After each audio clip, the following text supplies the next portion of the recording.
एक घने जंगल में एक शक्तिशाली शेर रहता था, जिसे अपनी बलशाली दहाड़ और अपार शक्ति पर अत्यधिक घमंड था। वह सोचता था कि जंगल के सभी जानवर उससे डरते हैं और उसकी ताकत के आगे सब नतमस्तक होते हैं। एक दिन जब वह शिकार की तलाश में था, अचानक वह एक शिकारी के बिछाए जाल में फंस गया।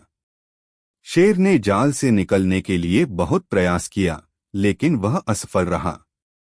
उसे लगा कि अब उसका अंत समीप है।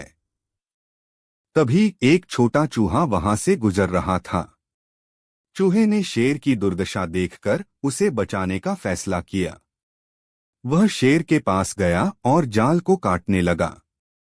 शेर ने सोचा कि इतना छोटा जीव कैसे उसे बचा पाएगा, लेकिन चूहे ने अपने छोटे छोटे दांतों से जाल को काट दिया और शेर को आजाद कर दिया। शेर ने चूहे को धन्यवाद दिया और कहा, तुमने मेरी जान बचाई। भले ही तुम छोटे हो, लेकिन तुम्हारे साहस और दया ने बड़ा काम किया। उस दिन शेर ने सीखा कि आकार या उपस्थिति के आधार पर किसी को कम नहीं आंका जा सकता।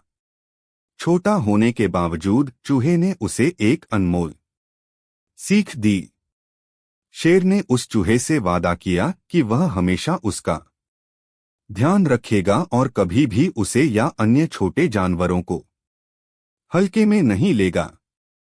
इस घटना ने शेर को यह सिखाया कि सच्ची ताकत किसी के शारीरिक आकार में नहीं, बल्कि उसके गुणों और कर्मों में होती है। इस घटना के बाद जंगल के सभी जानवरों ने देखा कि कैसे एक छोटा चूहा एक शक्तिशाली शेर की मदद कर सकता है।